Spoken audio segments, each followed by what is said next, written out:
in person. This year, I was able to travel to some of your countries. And I've had the opportunity to witness firsthand the excellent work you are doing on the ground. You're the ones who are bringing Europe to the world. And I really, really want to thank you for that work, because it is so necessary, and you are doing such an excellent work in these very difficult times.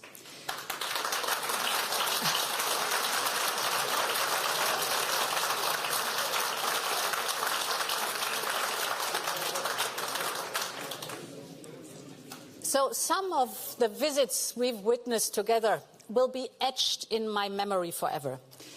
One of them was my very first trip to Ukraine in April. And I'm sure that Matti, if he's here with us, yeah, Matti, you will very much remember that. When we arrived in Bucha, Russian soldiers had just left. We saw body bags lined up. We saw mass graves right next to a church. It's a horror, and these are pictures I'll never ever forget in my life. But when I went back to Kyiv this year, I think it was in June and it was in September, I saw a country that is eager to take back its life and its normal routine. So roads and bridges have been repaired. Shops were open again. We saw people in the streets. And this tells me one thing. Even if Russian missiles are now falling again on Ukrainian cities, they won't break the Ukrainian spirit. This is for sure. And look at what had happened on Monday morning in the metro stations in Kyiv. You might have read it. Thousands of people took shelter underground, and they started to sing songs of hope, songs of pride, songs that tell the Russians, we are not afraid. And us, the European Union, we must keep supporting Ukraine through thick and thin as long as it takes. Just like we've done since February, our response to the invasion has surprised not only Putin, but I think the whole world.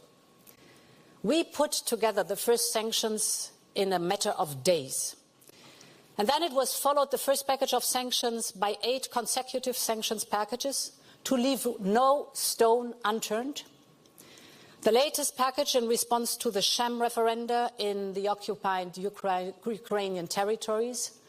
We've supported Ukraine with funds, summing up to 19 billion euros since the beginning of the war. And there's not included what the European Peace Facility is giving to the equipment with military capabilities and weapons. We have given full support and immediate temporary protection to the Ukrainian refugees that were coming to the European Union. I think it were over 8.1 million refugees that came to the European Union. Round about 5 million have gone back to Ukraine. That's a good sign too. But it is amazing to see how fast we were in welcoming them. People opened their hearts and their homes, and we gave them immediately the temporary protection, which was access to the labor market, access to schools, access to healthcare, for example. We have enabled the solidarity lanes so that Ukrainian farmers can keep feeding the world. 60% of Ukrainian grain is leaving the country via our European solidarity lanes. We are restoring schools and co-leading the reconstruction effort. And we have granted, enthusiastically, candidate status to Ukraine, and I think we all can take pride in this work.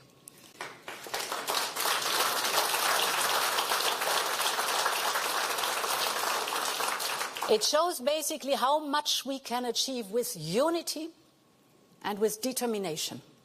And we must stay the course, especially now as the war enters in a new phase.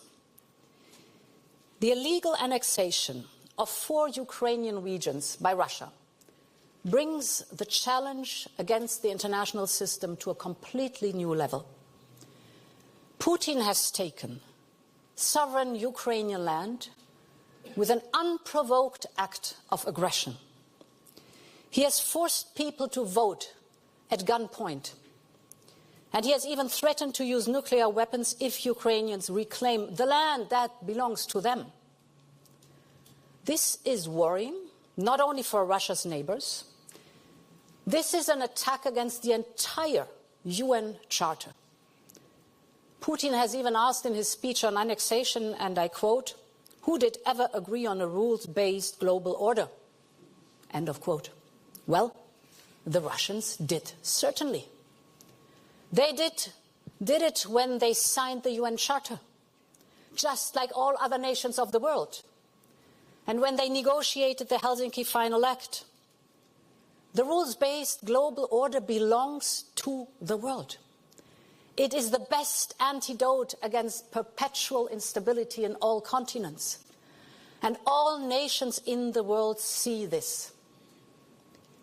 Interestingly, even some of Russia's closest allies are questioning Putin's war of choice and refusing to recognize the sham referenda.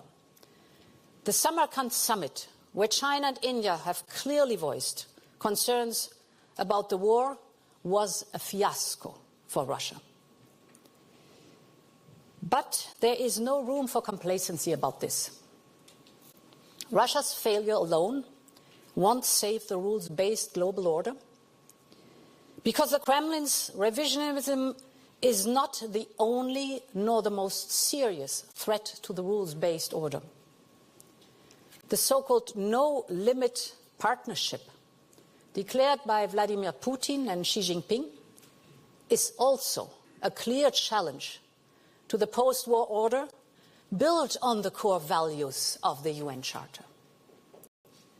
And of course, we are observing carefully the aftermath of the 20th Congress of the Chinese Communist Party to see any changes to China's international posture.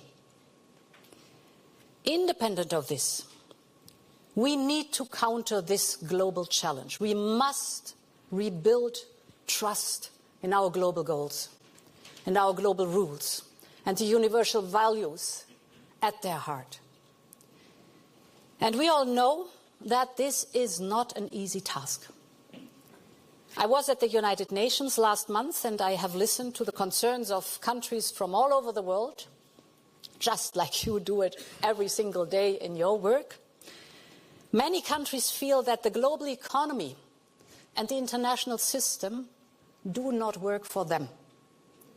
Some have even fallen for Russia's propaganda.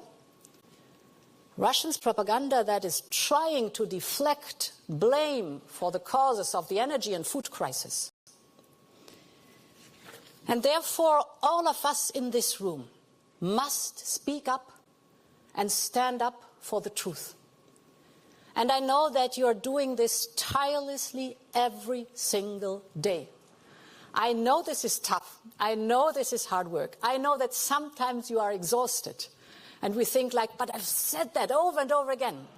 But I just want to thank you for that, because this is the essence of your work, and this is the essence of the trust that is built abroad into the European Union. I believe Europe must always speak up for the values we believe in and support everyone who is fighting for these values. For instance, the brave Iranian women who demand freedom and equality. A young woman was killed by the so-called morality police. Thousands of peaceful protesters are being beaten and detained. Men and women, lawyers and journalists, activists and ordinary citizens. This is a cry for equality. It's a cry for women's rights. And our message must be crystal clear. We must call for the violence to stop. Women must have a chance to choose. And we must hold accountable those who are responsible for the repression of women. So I believe now is the time to sanction these people who are responsible. The shocking violence inflicted on the Iranian people cannot stay unanswered, and we have to work on sanctions together. But there's more. In these times of transformation and these times of turmoil, Europe must even engage more on the global stage. We must consolidate our capacity to protect our values. We must reach out to all countries, from like-minded democracies to others who may share some of our interests on specific issues. So today I would like to draw some lessons on how we can engage with different partners. First of all, with like-minded democracies. Second, with future members of our Union. Third, with our wider neighborhood. And finally, with countries all across the world as a means to promote our interests and to advance our values on global stage. So let me begin with the like-minded partners. Never before have I experienced such an intense cooperation with the White House as I did this year. It is a cooperation we have built since the start of President Biden's mandate, when we managed to find a solution to long-standing issues, you know them all, such as the steel tariffs, the Airbus-Boeing dispute, and securing data flow. And our cooperation got even stronger in the run-up to Russia's invasion. I was in Washington in November as tensions started to rise at our eastern border, you recall Belarus. And we saw the growing threat. And we confirmed our support to Ukraine's independence and territorial integrity. So we prepared the sanctions very early this year, already with the White House. And when Ukraine was invaded by Russia, we were ready to act. We coordinated our sanctions round after round. We stepped up our energy coordination and energy supplies on both sides. It helped enormously that I had the agreement with President Biden on the LNG, and they really stepped up in delivering LNG towards the European Union. And this made it possible for us to diversify away from Russian fossil fuels. And now, the transatlantic bond is stronger than ever at a crucial time for Europe. This is not only about our friends in the United States, but about all our like-minded partners. This core of like-minded democracies share our values and our outlook on the world. They are our most natural partners on all the most pressing issues of our times. And let me mention three of these issues. First, on energy. As you all witness, Russia keeps using its fossil fuels as a weapon against us. And like-minded partners like the United States and, for example, Norway have massively stepped up and helped us break free from our very dangerous dependency. Let me give you two figures. At the beginning of the war, if you look at pipeline gas, the imported pipeline gas, 41% was imported from Russia. Now we're down to 7.5% in only 8 months. This is a huge move. It's an enormous decrease, necessary decrease. We would have never, ever been able to do that if it wouldn't have been for our close friends and partners like, for example, Norway and like the United States with LNG coming in. So now we have to work even more closely with exactly those partners to calm down the price of gas imports. Because we all see that because of the Russian behavior cutting gas supplies to the European Union, overall energy is scarce in the world. The market is really tired. So the prices are skyrocketing. And therefore we have started talks with Norway. We want to find deals that can be beneficial for both sides. Our partners have an interest to secure long-term contracts, of course with us, the largest market on earth, and at the same time to invest in renewables. The Norwegians say, if we lower prices, less revenues will go to the wealth fund, which is for the next generation. So you take something away from the next generation. Let's look together into the topic of renewables. And we, of course, have an interest to curb the crazy peaks in energy prices while also transforming towards renewables. So there is a lot of common ground. Second example, the international investment. The United States and other partners share our value-based approach to infrastructure investment. And we have the same goals. For instance, to speed up the transition to clean energy or to strengthen healthcare in developing countries. So why don't we team up with them on joint projects and complementary investments? And this is exactly what we are planning together with the United States. President Biden and I are convening a leaders' summit really to push forward a value-based investment agenda for the world. I'll come back to that later. That's Global Gateway. But I just want to mention the third example that shows how important these moves are with our best friends. That is raw materials. Take lithium or take rare earth metals. They are vital for our green and digital transition. No wind turbine, no solar panel without these raw materials. The demand for them will exponentially increase, that's for sure. That is good news, first of all, because it shows that the green transition is progressing. That's good. The not so good news is one country dominates the whole global market, and that's China.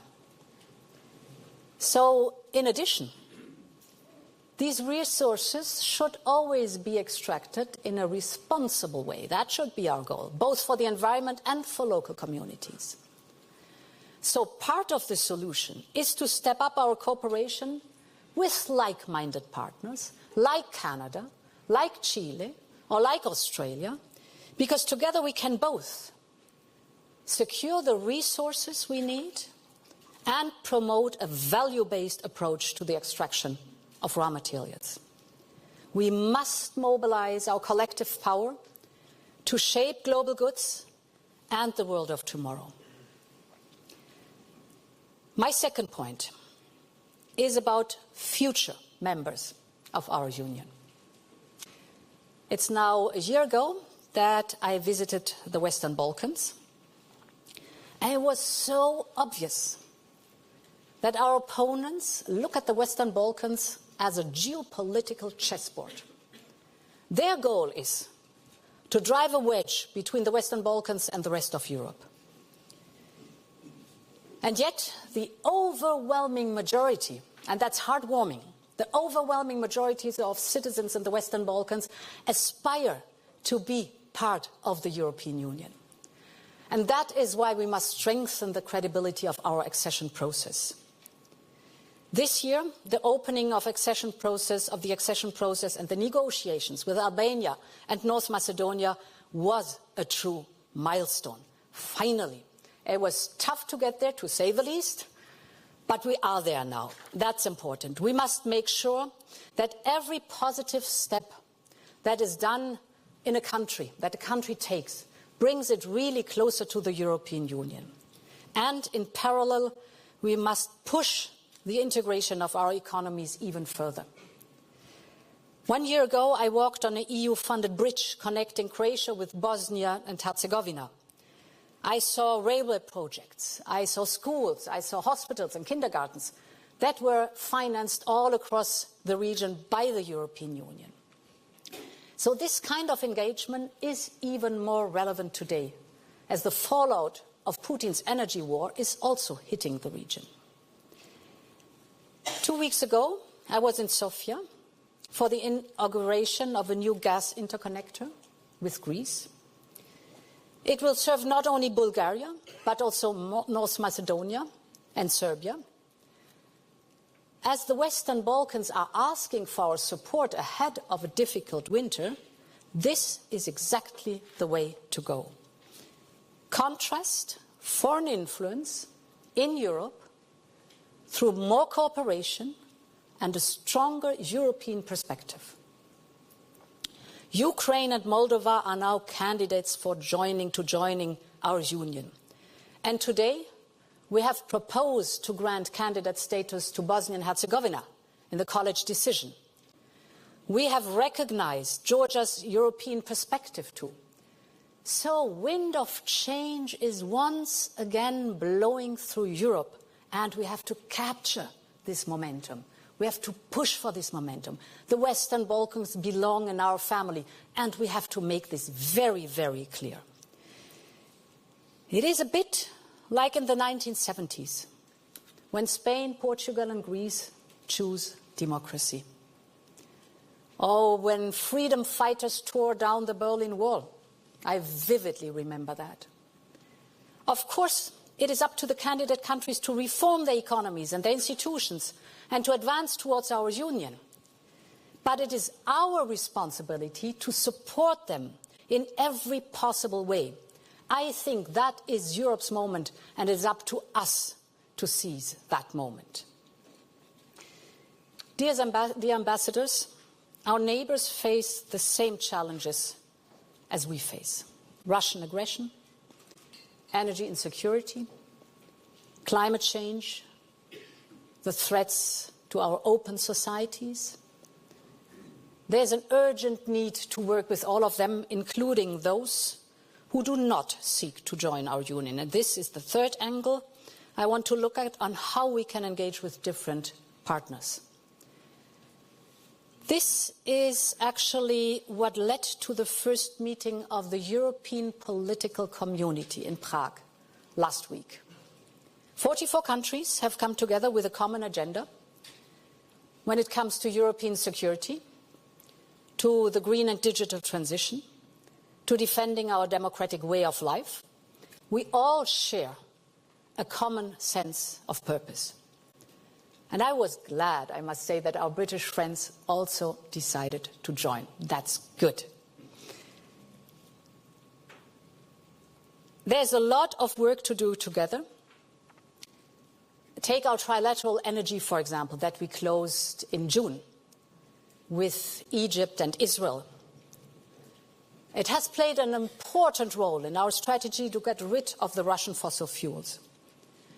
But my visits in Cairo and Jerusalem were about much more than gas, because our goal remains the transition away from fossil fuels, and the Mediterranean countries hold an immense potential for renewable energy. For example, we have launched a new hydrogen partnership that looks very promising for both Europe and Egypt. And at the same time, we're working in the same direction with other Northern African countries too, because we know we need the energy, we need renewable energy, we need the hydrogen, and those Northern African countries have in abundance all the resources that are necessary. So all of a sudden, this energy crisis that we see at the moment makes a huge tectonic shift in the region, because we are diversifying away from Russia. And just let me give you one figure. Before the war, the European Union was 75% of the global demand of pipeline gas. 75%. So this huge demand is moving away from Russia and turning towards the global south. Not only looking for fossil fuels right now as we need them immediately, but mainly looking at a future that is with renewable energy, that's clean, and where they have, the other side of the Mediterranean, they have the resources in abundance. So Europe can promote and accompany their transition from a fossil fuel economy for all of us towards a net zero future. This is Europe's offer to third countries, starting with our neighbors. It is based on our European interests and on our values, and it is designed to deliver long-lasting benefits to the countries that choose to do business with us. Of course, as I said, it is not only about energy. In Cairo, I also announced that we will invest 3 billion euros to improve food systems in the region. Millions of people in the Middle East and North Africa are now facing the consequences of Putin's war on Ukrainian crops. It is to address this crisis that we created the so-called solidarity lanes for Ukrainian exports. Over 10 million tons of Ukrainian grain, oilseeds and other products have already been exported via our solidarity lanes. Today, over 60% of Ukrainian food exports rely on these lanes. And 30% of Ukraine's grain exports are going immediately to low and middle income countries in Africa, in the Middle East and in Asia. So I think it's very important that we set the record straight. It is Putin who created with his war the food crisis, and it is Europe that is working to end it. And that's the story that we have to tell all together.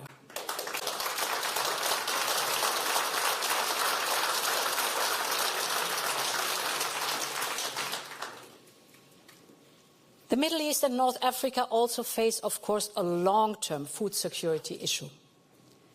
You know that local agriculture needs to adapt to the changing climate. And modern technology offers a great number of solutions. So from precision irrigation to vertical farming to new crops adapted to climate change, but they have to be brought to the region.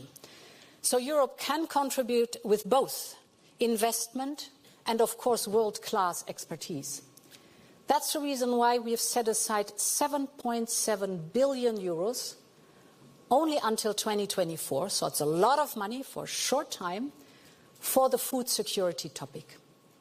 Countries all across our region have an urgent need to transform their economies for the challenges of a new era.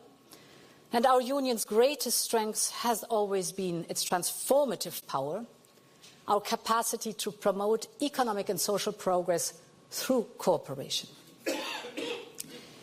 And it is in this spirit that we must also step up our engagement in Central Asia. The region is a gateway between Europe, Russia, and China. And it is going through an era of turbulent transformation. Some countries are pushing for reforms that seemed unthinkable just a few months ago. And they deserve all our political and economic support. So this is the time to enhance our economic engagement in Central Asia and provide alternatives to the region and to be connected to the global economy. I want Europe to be a partner for change in Central Asia, because the global geopolitics are also changing. You know that tectonic plates are shifting, and in times like these, we must be ready to sail uncharted waters. We must engage beyond our immediate neighborhood and the circle of our traditional allies. I think only if we do this can we contribute into shaping the future of fast-changing regions and make a positive difference in the lives of millions of people.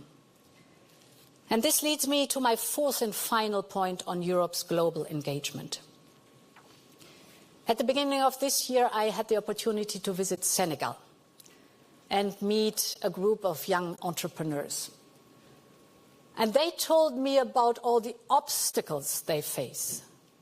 But it was amazing to see how much energy, how much talent these young people in Africa and Senegal had and showed. And then I visited the National Project for Vaccine Manufacturing, which we are financing through Global Gateway Investment Program, a place where Africa's pharmaceutical independence is taking shape with Europe's support. It is mRNA vaccines being produced in Africa for Africa. So just the step we have to do. It has been 1 year now since we launched our Global Gateway Investment Program. And since then, the demand for a strong and value-based infrastructure investment program has only grown stronger. First, COVID has highlighted the urgency of investing in resilient health systems. but also, for example, in the digital infrastructure. Second, more and more countries are dealing with the rise in energy and food prices. And third, a Belt and Road debt crisis is now in full swing. Tens of countries are massively indebted with China. 8 of these countries, from Angola to Laos, will spend in 2022 more than 2% of their gross national income to pay their debt to China. Our global gateway investment is about giving countries a better choice, to give them an alternative. It's investments that will be sustainable, not only for our partners' finances, that's important, yes, but also for the environment and, of course, for the local communities. They have to benefit from that. And I mentioned our investment in vaccine manufacturing in Africa that we are also now extending to Latin America. There's so much to do. For instance, we are financing new energy and transport corridors in Africa. We will invest in clean power generation, in the electrification of rural areas, in the connection between landlocked regions and the big cities and the coast. Or take the Asian Pacific, where the footprint of Chinese investment is massive, of course. A good example is our new Just Transition partnership with Vietnam, which aims to accelerate the transition from coal into the renewables. That's a huge leap forward, and we're supporting that. And we're supporting the Pacific state of Kiribati to build a new harbor that will bring new opportunities to one of the islands while respecting the fragile environment. So Global Gateway is the opportunity to end unhealthy dependencies and to invest in partnerships of equals instead. That is our offer to the world. 300 billion of possible investment. But we need the good projects. We need the mature projects. And that's where we need you. You are the ones who know the regions. You are the ones who know the partners. We need your advice. We need your knowledge. And I know that I can rely on that. This is where your role as ambassadors is so crucial. You are basically our ears on the ground. Europe needs you. We need your knowledge. We need your expertise. We need, you know it all in the region, your connections to the region. Europe needs you to identify ideas and projects for Global Gateway that can make a real difference in our partner countries. And you are in the unique position to bring together our member states that are part of Global Gateway to focus on common strategies and on common priorities. We all know that it is so important to be present in the regions where you are the ambassadors, that we show this is one European voice that is speaking to our partners. Therefore, bringing together our member states, bringing together the European level, I very much rely on you because you are the ones who can make it happen. We all know that we must do more together. More than ever before, our fate, so Europe's fate, depends on our global outreach. The war in Ukraine will be decided first and foremost by Ukraine's brave fighters in Kherson, in Kharkiv, and all along the front line. We know that. But it will also be decided by our global response to Russia's aggression. So we need all continents to rise up in defense for the rules-based order. Because the rules-based order belongs to all nations in the world. The war in Ukraine is not only a European war. It is a war for the future of the entire world. So Europe's horizon can only be the entire world. And I truly count on you to keep up the excellent work you're doing and to bring our voice and our values to all corners of the world. Let me wish you a very good conference. Many thanks for listening to me. And in this sense, long live Europe.